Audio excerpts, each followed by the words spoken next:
सबसे ज्यादा खुश इसलिए है क्योंकि कोरोना के पहले माता पिता बहुत परेशान करते थे, फुल टाइम मोबाइल में लगे रहते हो, कंप्यूटर के सामने बैठे रहते हो, कुछ पढ़ाई लिखाई नहीं करते हो। और आज की डेट में सब बच्चे बोलते हैं, पापा बोलते हैं ले बेटा मोबाइल और पढ़ाई कर, मम्मी बोलती जा कंप्यूटर के सामने बैठ और पढ़ाई कर। इसलिए बच्चे बहुत ज्यादा खुश है कोरोना के बाद इस तरीके से पढ़ाई करने में। एग्री करते हो तो यस लिखो चैट में। I just want to see your responses. Yes yes, responses are coming. देखो आप जितने वेरी नाइस जितने फास्ट आप रिस्पॉन्स करोगे उतनी अच्छी कहानियां मैं आपको बताऊंगा और बहुत इंटरेस्टिंग कहानियां बताऊंगा। एक छोटा सा पॉल करते हैं। मैडम उस पॉल के फर्स्ट क्वेश्चन को डालिएगा। इंटरेस्टिंग पॉल है, 2 क्वेश्चंस हैं, उसको अटेंड करिए। Yes, first poll comes to you now. Madam can you please,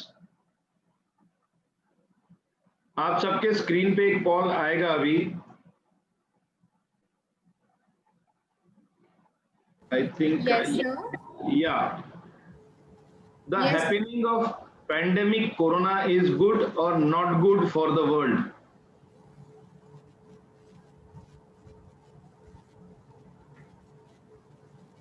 Okay,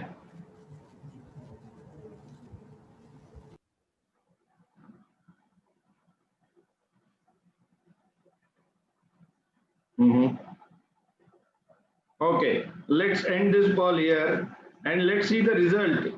Majority, super duper majority says that happening of this pandemic corona is not good for the world.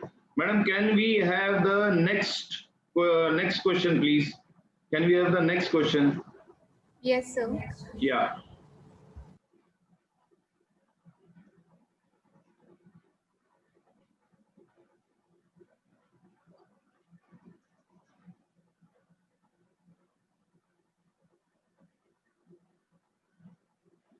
Okay, students, and I think a few parents also, are you confident about building a great future for yourself? Are you confident about, oh wow, wonderful, wonderful, wonderful. क्या बात, क्या बात. Good going. Almost 95 super duper majority says that yes, they are confident about building a great future for themselves. Wonderful. So 2 questions थे. एक था corona अच्छा है कि नहीं है, बुरा है, अच्छा नहीं है ना? और दूसरा था कि क्या आप एक बहुत अच्छा भविष्य बनाने के लिए कॉन्फिडेंट है? में सुपर डुपर मेजॉरिटी ने बोला आप कॉन्फिडेंट है और मेजॉरिटी ने बोला कि कोरोना अच्छा समय नहीं है। ये दोनों क्वेश्चन से एक निष्कर्ष निकल के आता है, bad times can never distract good people, bad times can never distract good people. और दूसरी बात यह है कि आपने देखा 76% लोगों ने कहा कि ये समय खराब है, अच्छा समय नहीं है, लेकिन 96% लोग कॉन्फिडेंट है कि वो अपने एक सुनहरे भविष्य को गढ़ सकते हैं। In the sense that when there are difficult times, when there are tough times, we become all the more confident to create a wonderful future for ourselves. But there are some ingredients, उसके कुछ ingredients है, वो क्या है उसको समझने के लिए एक कहानी सुन। कहानी है, एक जनाब है, उनका नाम है लड्डू पिंटू। एक जनाब है, क्या नाम है जरा चैट में लिख के भेजिए। जनाब है, इनका नाम है लड्डू पिंटू। यस, लड्डू पिंटू। ओके, अब ये हुआ, ये ध्यान से सुनना, लड्डू पिंटो इस जनवरी में जब कोरोना आउटब्रेक जस्ट हुआ ही था, उस समय लड्डू पिंटो सिंगापुर एयरपोर्ट पे थे और सिंगापुर से वो इंडिया वापस आ रहे थे, बॉम्बे वापस आ रहे थे, क्योंकि लड्डू पिंटो को पता चल चुका था कि कोरोना आ गया है और जल्दी से जल्दी अपने प्रोजेक्ट को कंप्लीट करके वापस इंडिया आ जाए। एकदम ध्यान से सुनना सभी लोग। और हुआ ये कि लड्डू पिंटो इंटरनेशनल एयरपोर्ट था, इंटरनेशनल एयरपोर्ट पे you have to report almost 3.5-4 hours earlier. So Laddu Pinto was anxious to reach home. Laddu Pinto reported 4 hours earlier Changi airport. Okay, he did the initial formalities, check in कर लिया, सब कुछ कर लिया और अंदर जाके बैठ गया। शांघी एयरपोर्ट पे एक बहुत प्यारी सी चीज थी, यूनिक सी चीज थी, शायद आप लोगों को सबको मालूम होगी, बचपन में आप लोगों ने देखा होगा, जो रेलवे स्टेशन के ऊपर वजन करने की मशीन होती थी। आप लोगों ने देखी है कभी किसी ने स्टेशन के ऊपर जाके वजन किया है? हमारे जमाने के लोगों ने किया। अगर आप लोगों में से किसी ने देखा हो वेट वेंडिंग मशीन, तो प्लीज चैट में यस लिखिए अगर आप लोगों ने वेट वेंडिंग मशीन। सिंगापुर में it was something really new and unique, weight vending machine, जिसमें एक सेंट डालो, यहाँ से आपने सेंट डाला और वहां से एक स्लिप निकलती थी, गड़गड़ गड़गड़ गड़गड़ गड़ आवाज आता था वहां पे। और अब लड्डू पिंटो बहुत जल्दी चेक इन कर लिए, सब कुछ हो गया। लड्डू को लगा अब करूं क्या, मेरे पास 2.5 घंटा बचा हुआ है।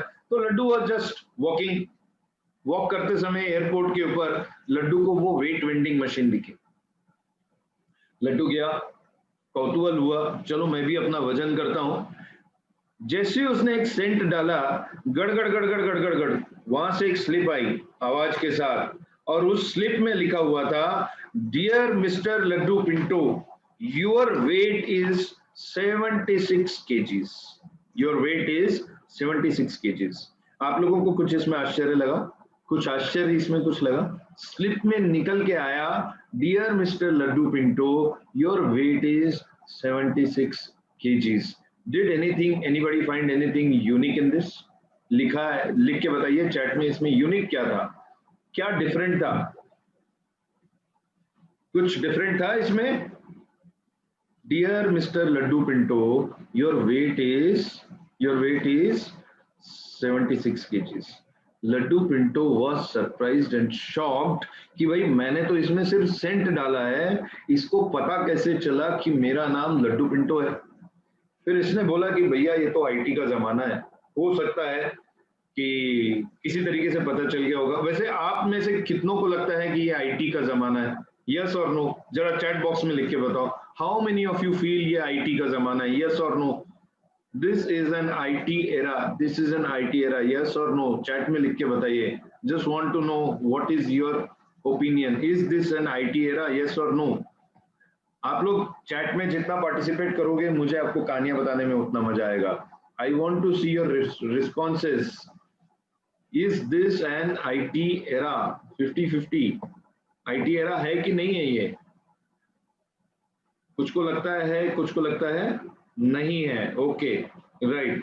सो मैं बताऊं, आज का जो एरा है ये आईटी एरा नहीं है। बहरहाल क्यों नहीं है ये थोड़ी देर बाद आपको बताऊंगा।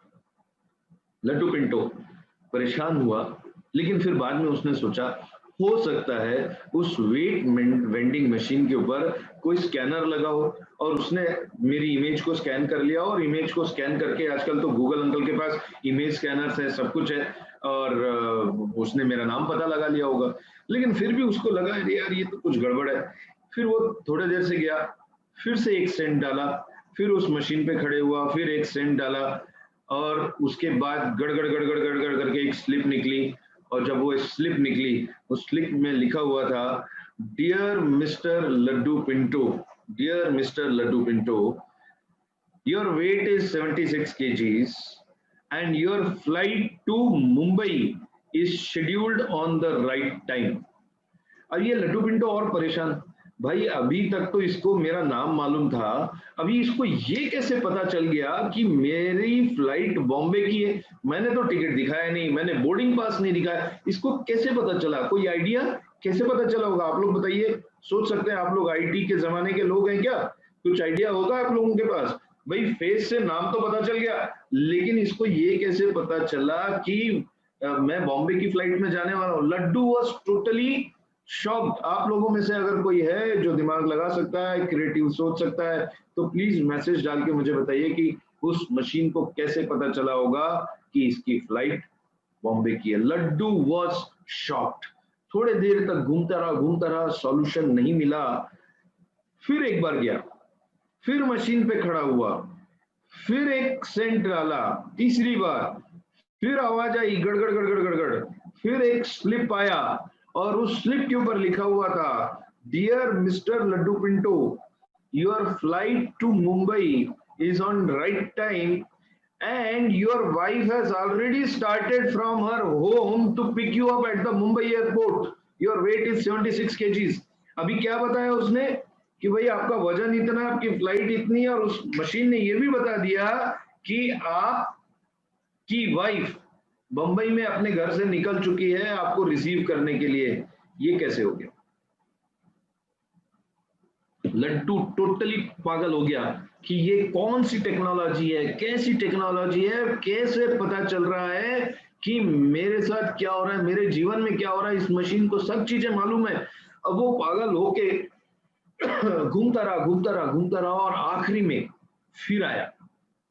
आखिरी बार एक बार और उसने सोचा इस बार मैं पूरा चेहरे के ऊपर रुमाल डाल लेता हूँ और उसके बाद चेक करता हूँ। उसने चेहरे के ऊपर रुमाल डाला और वहां पे खड़ा हुआ वेट वेंडिंग मशीन के ऊपर खड़े होके उसने सिक्का डाला।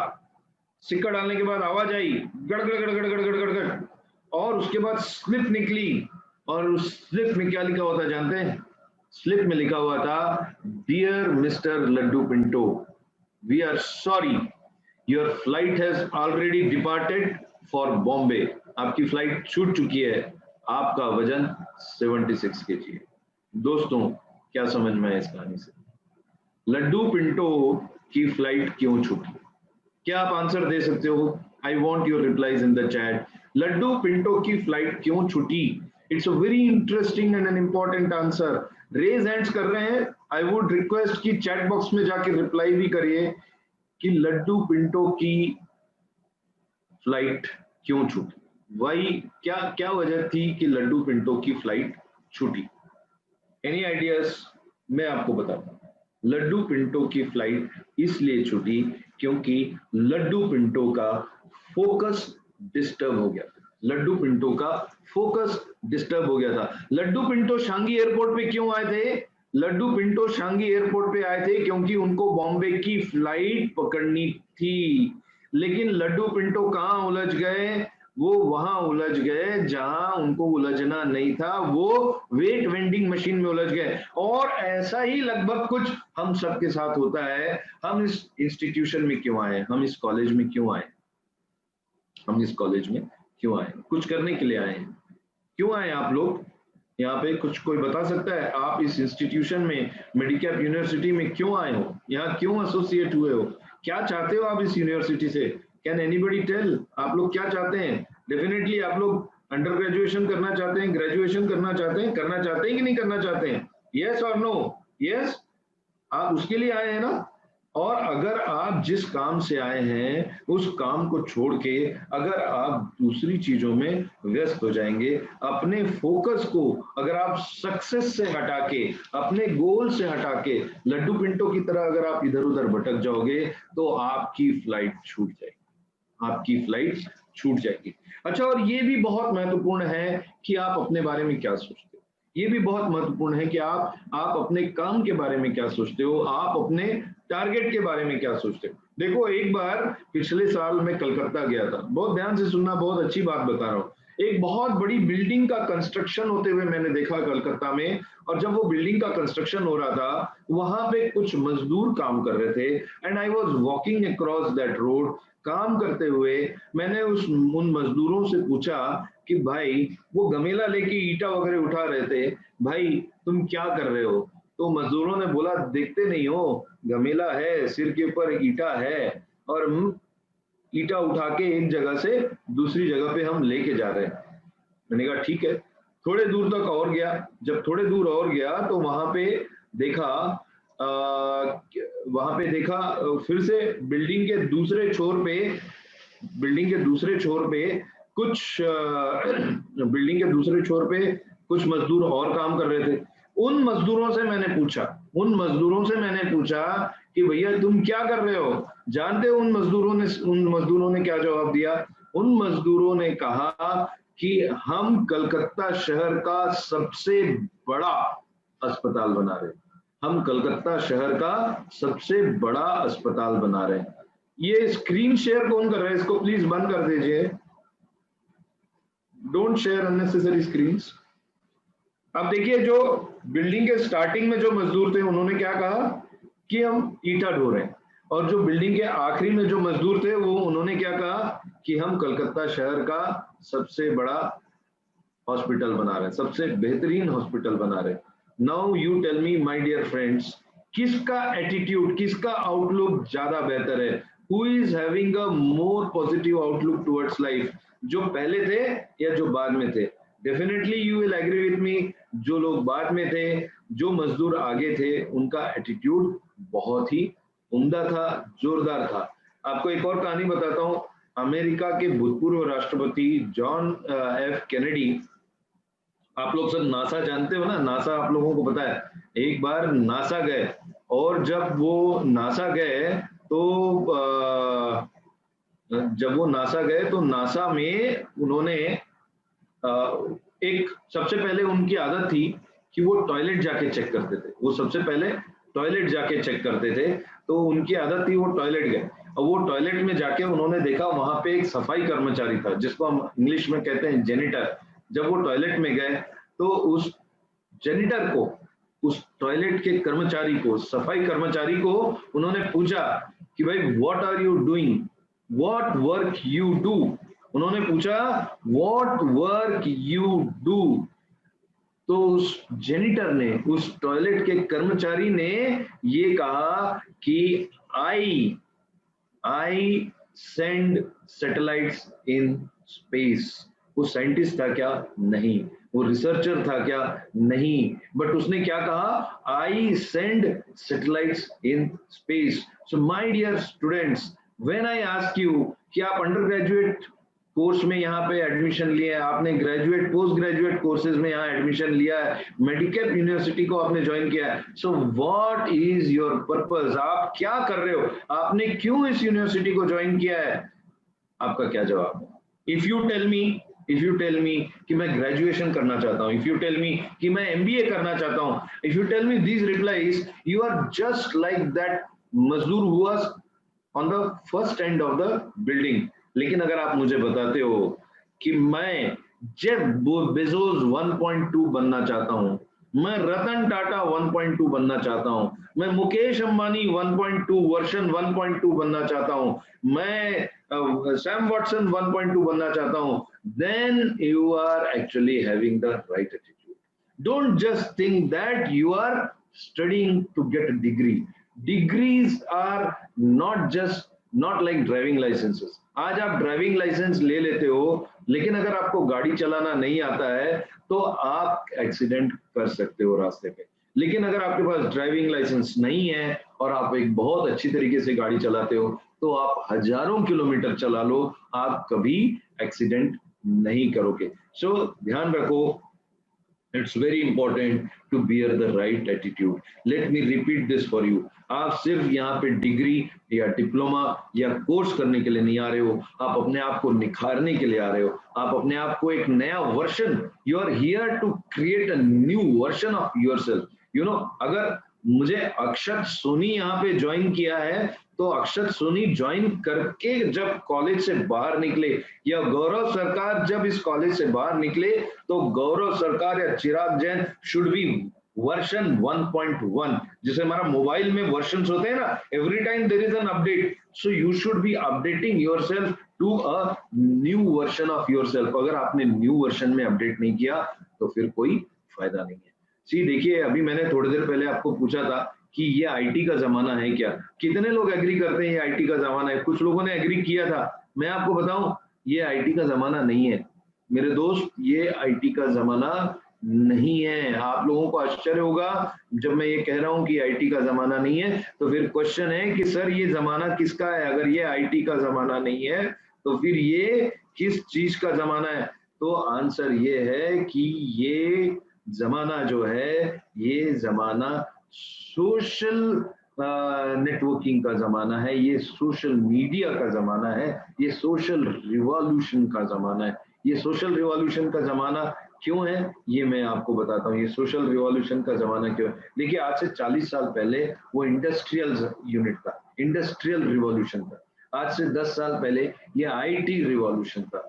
देखिए, और करियर के ऑप्शंस भी अकॉर्डिंगली चेंज होते जा रहे हैं, अपडेट होते जा रहे हैं। आज के जमाने में ये जो है, ये सोशल मीडिया का जमाना है, ये सोशल नेटवर्किंग का जमाना है, ये सोशल रिवॉल्यूशन का जमाना है। अगर आपको सक्सेसफुल होना है, देखिए digital platform is given, digital platform तो है ही है। If you want to be successful you will have to be socially network. अब सोशली नेटवर्क का मतलब क्या होता है? सोशली नेटवर्क का मतलब क्या होता है? आप लोगों में से कितनों के पास इंस्टाग्राम पे अकाउंट है? बताइए, यस लिखिए। सभी लोग हैं, हाथ उठा सकते हैं। मोस्टली सब लोग इंस्टाग्राम पे है। ये जमाना शायद फेसबुक या नहीं है, फेसबुक पे बहुत कम बच्चे हैं, लेकिन इंस्टा पे सब के सब है। लेकिन लेकिन अगर आपको सोशली सक्सेसफुल होना है तो you have to be on Twitter, you have to be on LinkedIn. आपका एक प्रोफाइल लिंक्डइन पे होना चाहिए। आपका अगर प्रोफाइल लिंक्डइन पे नहीं है और कंटिन्यूअसली अपग्रेडेड नहीं है, अपडेटेड नहीं है, तो definitely you stand a chance to lose the race, you stand a chance to lose the race। आप जानते हैं रिक्रूटमेंट आज के डेट में कैसे होता है? आज के डेट में वो पुराना जमाना नहीं है रिक्रूटमेंट का। आज के डेट में even if you are looking for job, most of the jobs as per one survey, more than 50 to 55% of the jobs are coming through social media। It can come from Twitter, it can come from LinkedIn. How many of you are on Twitter? Please raise your hands. How many of you are on Twitter? Okay, wonderful. I am also there on Twitter, and on Twitter my ID I am sharing with everyone here on Twitter। chat box में मैं लिख रहा हूँ my ID is @वर्वनकर। अभी मैं आपको एक invitation देता हूँ, आप ट्विटर पे जाइए, मेरे साथ कनेक्ट होइए, मेरी इस आईडी को फॉलो करिए। जो फर्स्ट 20 फॉलो करेंगे, I will give them a wonderful book. That book is my most favourite book. The name of the book is millionaires mindset, authored bye Gary Roberts. Millionaires mindset. अगर आपको millionaire बनना है, किस तरीके से अपने mindset को इंप्रूव करना है जिससे कि आप मिलेनियर बन पाओ, जीवन में करोड़ों रुपए कमा पाओ, ये अगर आप जानना चाहते हो, you should definitely read this book. I will share this book with the first 20 people who follow me on Twitter. I tell you, एक स्टोरी बताता हूँ छोटी सी। मैं रिलीजन में नहीं जा रहा हूँ, लेकिन रामचरितमानस की, रामायण की एक छोटी सी घटना आपको सबको बताता हूँ। सबको मालूम होगा कि जब रावण से युद्ध हो रहा था, उस समय मेघनाथ के तीर से लक्ष्मण जी मूर्छित हो गए थे। लक्ष्मण फेल्ट अनकॉन्शियस, और उस समय वो श्री राम जी के गोद में, now Shri Ram is God और लक्ष्मण मूर्छित हैं और श्री राम के गोद में सिर रख के बैठे हुए हैं। उस समय क्या हुआ था? उस समय संजीवनी बूटी लाई गई थी। किसने लाई संजीवनी बूटी? बताइए, किसने लाई थी? शायद आप लोगों को मालूम होगा। संजीवनी बूटी लाई थी हनुमान जी ने। संजीवनी बूटी लाई थी हनुमान जी ने। वो हजारों किलोमीटर दूर जाके संजीवनी बूटी लेके आए थे। अब इस छोटी सी घटना से, इस छोटी सी कहानी से आपको दो चीजें सीखनी चाहिए। आपको दो चीजें सीखनी चाहिए। एक तो ये कि there is no magic in this universe. Magic से कुछ नहीं मिलेगा, आपको मेहनत करना पड़ेगा। अगर देखा जाए तो श्री रामचंद्र जी साक्षात ईश्वर, साक्षात भगवान, क्या वो जादू से लक्ष्मण को वापस जीवन में नहीं ला सकते थे? ला सकते थे, लेकिन उन्होंने क्यों नहीं लाया? क्योंकि वो चाहते थे लोगों को मैसेज जाए कि जादू से जीवन में कुछ नहीं मिलता, आपको मेहनत करनी पड़ेगी, किसी न किसी को परिश्रम करना पड़ेगा। इसलिए श्री हनुमान जी को हजारों मील दूर उड़ के जाना पड़ा और उस पर्वत से पर्वत को ही उठा के ले आया उन्होंने, जिसमें कि वो जड़ी बूटी थी। और दूसरा मैसेज उस जमाने से, त्रेता युग से हमको ये मैसेज मिल गया है कि जीवन में सफलता का सूत्र सिर्फ ये है, you have to be totally socially networked. You have to be socially networked. I tell you, मैंने 1,76,000 बच्चों को काउंसलिंग किया है, उनको सपोर्ट किया है। मेरी ऑर्गेनाइजेशन का नाम है myaglakadam.com, myagladam.com। आप लोग जरूर इसमें जाके देखिएगा, mymeraaglakadam.com। Through that, we have given psychometric assessment based career guidance to lakhs of students। और आज भी जो भी बच्चा जीवन में आगे बढ़ना चाहता है, मुझसे कनेक्ट होना चाहता है, absolutely free of cost. There is no charges. I am there to support you, to make you successful, because I want to teach you a lesson कि नेटवर्किंग में ही फ्यूचर है। आज का और आने वाले 10 साल का जो जमाना है वो सिर्फ और सिर्फ सोशल नेटवर्क का जमाना है। देखिए, आपको एक और बात बताऊं, आप में से कितनों को लगता है कि डॉक्टर्स का बिजनेस एकदम, डॉक्टर का जो प्रोफेशन है एकदम सिक्योर्ड है? कितनों को लगता है ऐसा? लगता है कि नहीं कि अरे यार डॉक्टर बन गए, बहुत मुश्किल से डॉक्टर बनते हैं, लेकिन डॉक्टर बन गए तो बहुत सिक्योर टाइम हो जाएगा, जीवन एकदम मतलब लाइफ जिंगालाला हो जाएगी, ऐसा लगता है ना? ऐसा नहीं है। अभी जो है मेडिकल बॉट्स आ गए। क्या आ गए? Medical bots. अब वो क्या है? रोबोट्स है। Bots is a robot. उसमें जैसे एटीएम होता है उस तरीके का एक मेडिकल डॉक्टर रोबोट रहेगा। आपको उस रोबोट के पास जाके बैठना भर है, उस रोबोट को बताना है कि हाँ मुझे ये प्रॉब्लम है, और वो रोबोट आपका टेम्परेचर भी चेक कर लेगा, सब कुछ चेक कर लेगा और आपको दवाई दे देगा। प्रिस्क्रिप्शन निकल जाएगी, जैसे लट्टू पिंटो को स्लिप निकली थी वेट वेंडिंग मशीन से, वैसी एक स्लिप निकल जाएगी। उस स्लिप में आपकी दवाइयां लिखी रहेंगी और वो दवाइयां फार्मासिस्ट की दुकान पे, दवाई की दुकान पे वैलिड रहेंगी। ऐसा जमाना भी आ चुका है। तो nothing is permanent, you have to continuously upgrade. Engineering के स्टूडेंट सोचते हैं कि अगर मैंने सीएस ले लिया, अगर मैंने कोडिंग कर ली तो मैं बिल्कुल एकदम सिक्योर्ड, मेरे को तो माइक्रोसॉफ्ट में 40 लाख का जॉब मिल ही जाएगा। नो माय डियर फ्रेंड, ऐसा नहीं है। मेरा एक स्टूडेंट है, उसने केमिकल से इंजीनियरिंग किया है और उसको लास्ट ईयर माइक्रोसॉफ्ट ने 40 लाख का जॉब दिया है। एक तो ये जरूरी नहीं है कि आप सिर्फ आईटी में जाओ या आप सिर्फ कोडिंग में जाओ। आगे का जमाना ब्लॉकिंग का है, आगे का जमाना मशीन लैंग्वेज का है, आगे का जमाना जो है एआई का है। आपको अपने आप को, अपनी वैल्यू को इंप्रूव करना पड़ेगा। जब आप अपनी वैल्यू को इंप्रूव करोगे तो डेफिनेटली आपको सक्सेस मिलेगी, सक्सेस मिलनी शुरू हो जाएगी। देखिए, मैं आपको एक कहानी बताता हूँ। होता क्या है कि हम लोग जनरली परेशान हो जाते हैं छोटी छोटी जो हमारे सामने चैलेंजेस आती हैं। कईयों को लगता है कि अरे मैं तो बहुत वर्ल्ड के नंबर 1 इंस्टीट्यूशन से नहीं हूँ। आप लोगों में से किसी को ऐसा लगता है क्या कि सिर्फ आईआईटीज के लोग ही सक्सेसफुल होते हैं? आप लोगों में से किसी को ऐसा लगता है क्या कि सिर्फ एमआईटी या हार्वर्ड या बेस्ट इंस्टीट्यूशंस, बेस्ट यूनिवर्सिटीज या बहुत रेपुटेड यूनिवर्सिटीज, वहीं से जो निकले हुए होते हैं वही लोग सक्सेसफुल होते हैं? अगर आपको ऐसा लगता है तो आपकी सोच गलत है। मैंने अभी एक आध महीने पहले मेरे YouTube चैनल पे एक वीडियो पोस्ट किया था। मेरे YouTube चैनल का नाम है माही अगला कदम। आप लोग जाके जरूर देखना उस वीडियो को। और उस वीडियो में मैंने ये लिखा है, और आप लोग जानते हो IIT JEE, आपके यहाँ इंजीनियरिंग भी है, आपके यहाँ पे इंजीनियरिंग के स्टूडेंट्स इस क्वेश्चन का रिप्लाई दें कि which is the biggest exam of engineering in India? Definitely it is IIT JEE, JEE advance, JEE mains, right? आपको एक बात बताऊं, in India in the last 20 years 2 crore students have failed in JEE mains। IIT JEE की जो entrance exam होती है उसमें 2 करोड़ बच्चे फेल हुए हैं।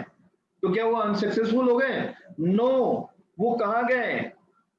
उन्होंने कैसे अपने सक्सेस को बनाया? आप लोग जरूर, मैं बोल रहा हूँ ना सोशल मीडिया का जमाना, आप लोग जरूर मेरे यूट्यूब चैनल पे जाओ, मैंने चैट बॉक्स में लिखा है, उसमें सर्च करो IIT JEE नीट, ये सारी चीजें डाल के आपको वो वीडियो मिलेगा, उसको लाइक जरूर करना, चैनल को भी सब्सक्राइब करना, और आपको एक बहुत इंपॉर्टेंट लेसन मिलेगा। आपको समझ में आएगा कि सक्सेस सिर्फ इंस्टीट्यूशन से नहीं आती, सक्सेस के लिए there are many other factors. What are those factors? एक कहानी के थ्रू आपको और बताता हूं, एक कहानी के थ्रू। मार्क इग्लिस, किसी ने नाम सुना है? दिस, अगर आप लोगों ने नहीं सुना हो तो नोट कर लो और गूगल में जरूर सर्च करना। दिस अ ब्यूटीफुल स्टोरी, मुझे बहुत पसंद है, and I like this story, I like to tell this story many times. Mark Inglis New Zealand के माउंटेनियर, इन्होंने सन 1982 में माउंट एवरेस्ट को फतह करने की कोशिश की। माउंट एवरेस्ट की हाइट जानते हो आप लोग कितनी है? 8,848 मीटर, लगभग 30,000 फीट, यानी जितने ऊंचे से हवाई जहाज जाता है उतना ऊंचा है वो माउंट एवरेस्ट। और उस माउंट एवरेस्ट पे जब वो लगभग आधा चले गए थे, आधा जाने के बाद वो गिर गए, और गिरने के बाद एक बर्फ की गुफा में लगभग 20 दिन तक पड़े रहे, जिंदा थे, सांस ले रहे थे। उनकी खोज हुई तो वो अनकॉन्शियस थे। अनकॉन्शियस उनको लाया गया, उनको अस्पताल में उनका ट्रीटमेंट हुआ। आपको पता है 1982 से लगभग 6 साल तक अनकॉन्शियस रहा वो आदमी, 6 साल। 7वें साल उनको जब होश आया तो उनको पता चला उनके दोनों पांव नहीं है। He was amputated by both the legs. Ice cave में उनके पूरे दोनों पांव खत्म हो गए थे। 7 साल तक he was living a vegetative life. उसके बाद उन्होंने आर्टिफिशियल लेग्स लगाए। उस समय नए नए आए थे, अभी तो जयपुर पैर और दुनिया भर के आर्टिफिशियल लेग्स मिल जाते हैं, उस समय उन्होंने लगाए। उसके बाद उन्होंने चलना सीखा। चलना सीखने के बाद उन्होंने साइकिलिंग सीखी। साइकिलिंग सीखने के बाद उन्होंने वर्ल्ड साइकिलिंग चैंपियनशिप में पार्ट लिया। वर्ल्ड साइकिलिंग चैंपियनशिप में नंबर 1 रहे। ये सब करके अपने आप को उन्होंने प्रिपेयर किया। 2002 में, ध्यान से सुनना, 1982 में गिरे, 1990 में 8 साल के बाद चलना सीखा, 2002 में वो व्यक्ति फिर से माउंट एवरेस्ट फतह किया, फिर से माउंट एवरेस्ट फतह करने के लिए गया। इस बार फिर फेलियर हुआ। आप सोचो, एक व्यक्ति, आप भी अगर कभी बाइक से जा रहे हो और अगर आपको कभी कहीं एक्सीडेंट हो गया, या कार से जा रहे हो कहीं एक्सीडेंट हो गया, उस जगह जब आप दोबारा जाते हो तो क्या आता है मन में? एक छोटा सा डर लगता है कि नहीं लगता है? लगता है जरूर। आपको वो पुराना डर सताता है, वो डिफिकल्ट मेमोरीज आपके पास आ जाती हैं। और वो व्यक्ति जहां पे जाके उसके साथ जीवन में इतनी बड़ी ट्रेजेडी हुई, वो सारी जगह को, उस सारी बातों को भूलते हुए 2006 में फिर से जाता है, फिर फेलियर होता है, लेकिन हार नहीं मानता है। लेकिन वो हार नहीं मानता है, हार नहीं मानता है। 2008 में वो फिर जाता है, माय डियर फ्रेंड, फिर जाता है। और 2008 में मार्क इग्लिस, MARKIGLIS, जरूर नोट करके रखो इसकी स्टोरी को, यूट्यूब में, गूगल में जाके देखो। He conquered Mount Everest in 2008. My dear friends, the message which I want to give you is that if you want to be a winner in your life, you should have a rock strong determination like Mark Iglis. जैसे mark English के पास determination था, वैसा determination होना चाहिए आपको। मैंने कहा, आप एक सिर्फ ग्रेजुएशन नहीं कर रहे हो, आप बिल गेट्स 1.1 अपना वर्जन नया बना रहे हो, आप अक्षत तिवारी 1.1 बन रहे हो, आप जो है तुषार सिंह, अक्षत सोनी, आशी गर्ग 1.1, 1.2, आप अपने आप को अपग्रेड कर रहे हो। And if you are able to upgrade, you have the right attitude. Mark Inglis की स्टोरी से सीखिए कि कैसे आगे बढ़ना है, कैसे जीवन में कितना डिटर्मिनेशन रखना पड़ेगा, तब कहीं हम आगे बढ़ पाएंगे। एक बार एक और कहानी बताता हूँ, लड्डू पिंटो की मैंने एक कहानी बताई थी, एक कहानी और बताता हूँ। आप लोग को कहानियां अच्छी लग रही हैं कि नहीं लग रही हैं? Shall I go slow, fast? Raise your hands अगर आपको अच्छी लग रही हो कहानियां तो। ओके गुड, मेरे पास 10 मिनट और है, 2 कहानियां और बता देता हूं आप लोगों को। Very nice. I don't know, अभी मैंने ट्विटर पे देखा नहीं है कितने लोगों ने मुझे वहां पे, अभी देखिए सोशल मीडिया का जमाना है, तुरंत तुरंत सारी चीजें यहाँ पता चल जाती हैं। यस, आई वॉन्ट, यस, कुछ लोगों ने मुझे फॉलो किया है, definitely, yes. Okay, I will send this book to first 100 people who follow, 20 नहीं 100, so just connect with me। और दूसरा एक और बात आपको बताता हूँ, I am a blogger on times of India. Her Saturday को 800 वर्ड्स का मोटिवेशनल स्पीच लिखता हूँ। आप सिर्फ 800 वर्ड्स पढ़ लोगे ना तो आपके एक सप्ताह मोटिवेशन की जो है वो एपिटाइट भर जाएगी। देखिए एक छोटी सी कहानी बताता हूँ, ये दिल्ली की बात है और ये सत्य घटना पर आधारित है। एकदम ध्यान से सुनना, बहुत मजा आएगा और आप लोगों को जीवन में एक बहुत इंपॉर्टेंट लेसन समझ में आएगा। और ये कहानी सुनने के बाद आपको अगर कुछ भी क्वेश्चन पूछना हो ना तो आप मुझसे ट्विटर पे पूछना या मुझसे लिंक्डइन पे कनेक्ट होके पूछना, तो मैं आपको वो कहानी बताऊं, उसके क्वेश्चन का आंसर दूंगा। देखियो दिल्ली में प्रगति बाजार में आज से 2-3 साल पहले मैं घूम रहा था, वहां पे किसी से मिलना था, टाइम मेरे पास ज्यादा था तो मैं वहां पे मूव कर रहा था। तो एक मैंने देखा एक बहुत गरीब भिखारी, बहुत ध्यान से सुनना, बहुत इंटरेस्टिंग चीज है, भिखारी खाली प्लेट लेके ऐसे खाने की एक्टिंग कर रहा था। देखिए ऐसा, हाथ में कुछ नहीं, प्लेट खाली, और वो ऐसे ऐसे कर रहा है। देखिए अगर मेरा ग्लास खाली है और मैं सिर्फ पीने की एक्टिंग कर रहा हूं तो कोई मतलब है क्या?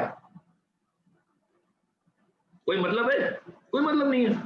वो खाली प्लेट लेके खा रहा था, मुझे बड़ी दया आई, मैंने सोचा ईश्वर ने इस काबिल बनाया कि मैं इसको थोड़ी मदद कर सकता हूँ, I should go and help him. तो I went to that fellow, and I offered him some help, but before offering help मैंने उसको पूछा कि भाई तुम्हारे प्लेट में तो कुछ नहीं है और तुम ऐसे ऐसे कर रहे हो, तो तुम खा क्या रहे हो? तो बोले साहब मैं तो सूखी रोटी और मिर्ची खा रहा हूं। क्या बोला उसने? मैं क्या खा रहा हूं? सूखी रोटी और मिर्ची खा रहा हूं। मैंने कहा है तो नहीं कुछ प्लेट में? तो बोले गरीब आदमी हूं साहब, कहां कुछ मिलता है, मन को भुलाने के लिए समझ ले रहा हूं सूखी रोटी है, समझ ले रहा हूं सूखी रोटी है।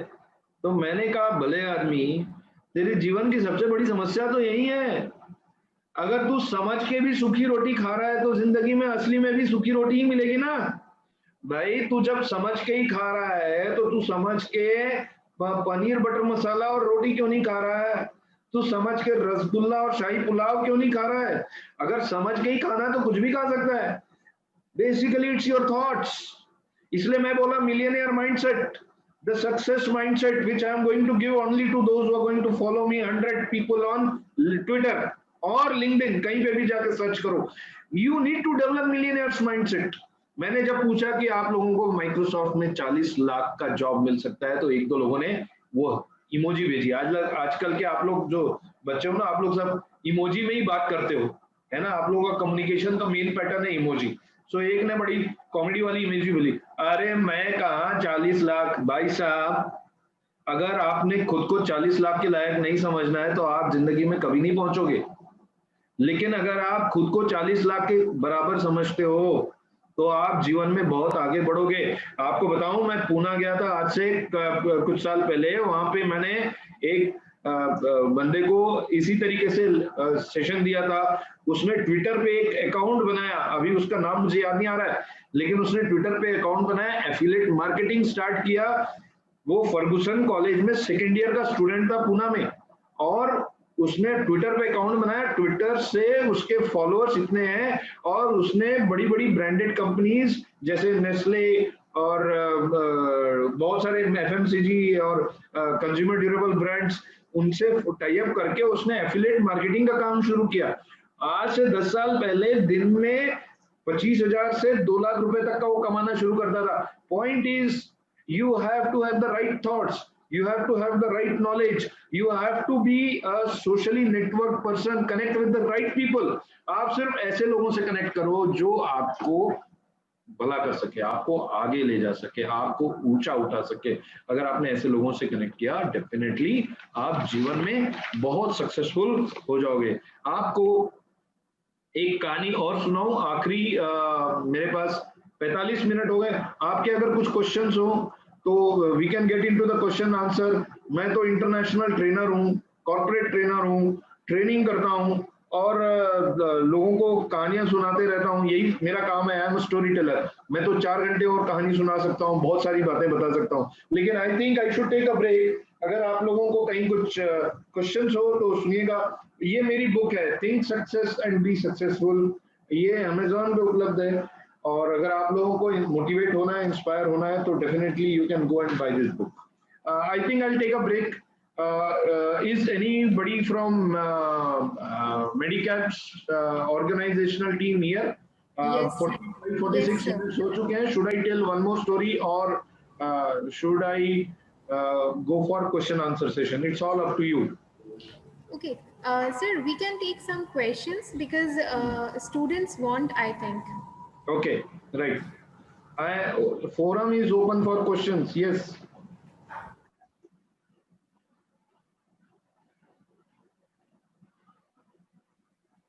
देखिए क्वेश्चन जब तक आप लोग बना रहे हो मन में और हिम्मत कर रहे हो, आपको 2 बातें बताता हूँ। श्री अमिताभ बच्चन जी है ना, वो भी जब कौन बनेगा करोड़पति में जाके बोलते हैं तो उससे पहले ग्रीन रूम में पूरी तैयारी करते हैं। ऐसा नहीं कि वो एकदम कहीं पे भी जाके कुछ भी खड़े हो जाते हैं और बोल देते हैं, उनको भी थोड़ी प्रिपरेशन लगती है, और कहीं ना कहीं मेरा भरोसा है उनको भी क्वेश्चन पूछने के पहले थोड़ा बहुत तो यहाँ दुख होता ही होगा, दिल में कुछ ना कुछ होता ही होगा। आप लोगों को भी लग रहा होगा कि भाई क्या पूछूं क्या नहीं पूछूं, लोग क्या कहेंगे, दुनिया क्या कहेंगे। मैं बता रहा हूँ, दुनिया में सबसे बड़ा रोग क्या कहेंगे लोग, भूल जाओ। What you think of me is none of my business. ये एक गुरु मंत्र आज के डेट में ले लो तुम लोग, what you think of me is none of my business. इसको अपने दिमाग में यहाँ छाप लो, अपने मन में जो क्वेश्चंस आते हैं जरूर पूछो।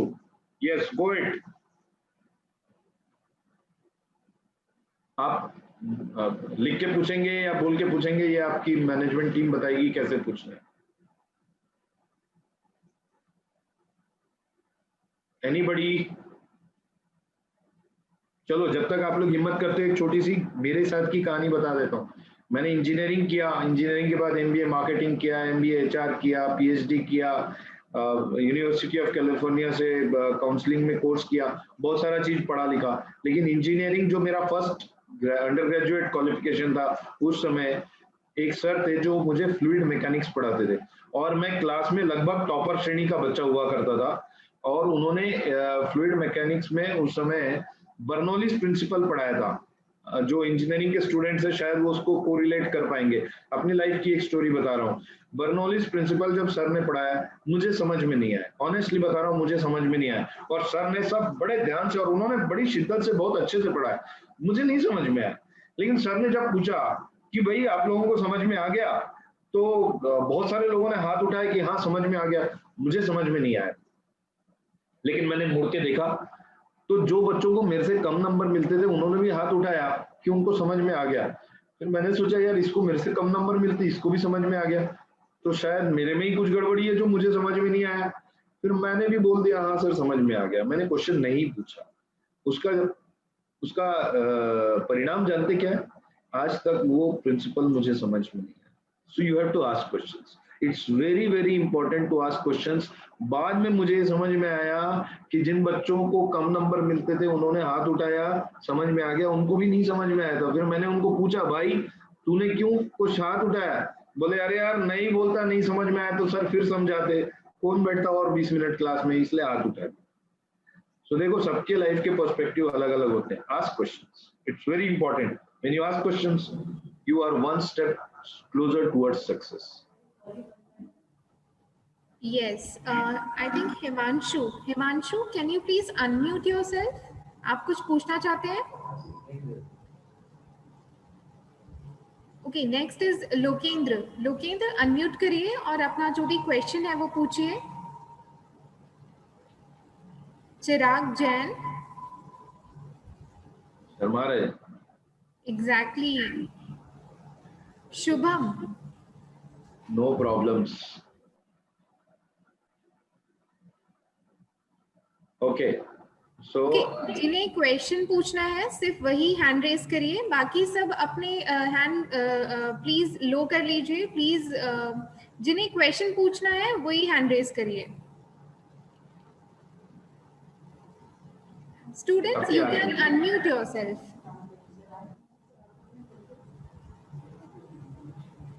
अक्षत सोनी का हैंड रेज्ड है। अक्षत कुछ पूछना चाहते हो या Lokendra?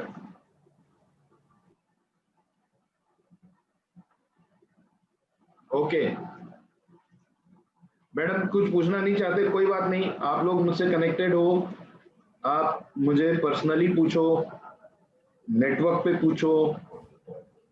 I have a promise to all the students, some 200 and 300 plus students connected on this session today.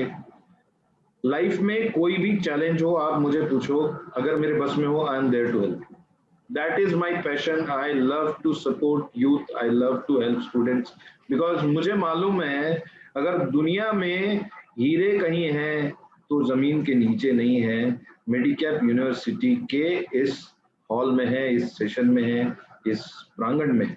So you are all diamonds in making, diamonds in finishing, let me say, you are all diamonds, you are in finishing. अपने आप को finish करो। Finishing का process यही होता है कि you have to ask question, learn and upgrade yourself. एक आखिरी की कहानी बताता हूँ, उसके बाद we will close this session.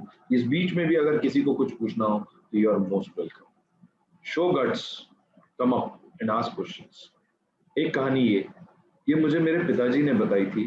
वो भिलाई स्टील प्लांट में वर्क करते थे और एक बार एक मशीन खराब हो गई और उसी समय प्राइम मिनिस्टर आने वाले थे इनॉग्रेशन या कोई उनका इंस्पेक्शन का विजिट था और जब वो मशीन खराब हो गई अच्छे अच्छे मैकेनिक्स को बुलाया गया, इंजीनियर्स को बुलाया, डिप्लोमा को बुलाया, सब लोगों ने उसके ऊपर 4 घंटे काम किया और वो मशीन ठीक नहीं और सब परेशान।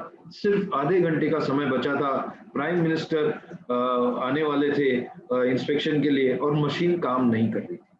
तो एक बूढ़ा मैकेनिक जो प्लांट के बाहर था, उसकी एक छोटी सी शॉप थी, उस तक बात पहुंची। तो बूढ़ा मैकेनिक बोला कि मैं जाके ट्राई करता हूँ। वो गए वहां पे और उस बूढ़े व्यक्ति ने देखा और देखने के बाद बोला कि मैं इसको ठीक कर सकता हूँ, आप मुझे मौका दे दीजिए।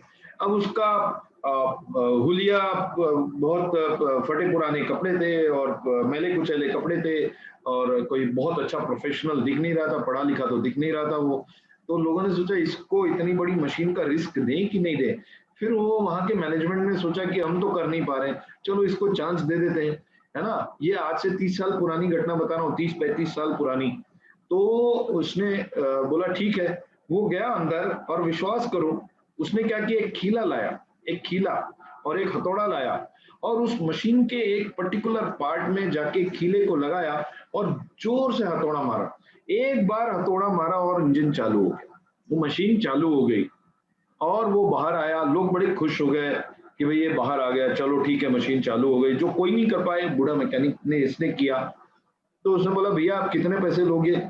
वो जमाना वो था जहाँ पे 100 रुपए भी बहुत बहुत कीमती होते। 100 मतलब लोगों की सैलरी 500, 700, 800 रुपए सैलरी हुआ करती थी। मैनेजर की सैलरी 1000, 1200 रुपए होती थी। उसने बोला मुझे 25,000 रुपए चाहिए। इन लोग सब चौंक गए, 25,000 रुपए, आपने तो सिर्फ एक खीला ठोका है। बोले साहब खीला ठोकने का 1 रुपया और 24,999 रुपए सिर्फ इसके कि खीला कहाँ ठोकना। So you should develop that skill. अपने आप को उतना आप स्किल करो, उतना डेवलप करो, उतना एक्सपर्ट करो कि आपका कोई रिप्लेसमेंट मार्केट में ना हो। इसलिए जो मैंने सबसे पहली बात बताई थी, आज के सेशन के बाद अगर एक चीज अपने साथ ले जा सकते हो तो upgrade yourself as version 1.1, 1.2, 1.3 as you go through this course with Medicals. Thank you so much. I think I'll close here. If there is any question, I am ready to ask, or else over to Medicap team.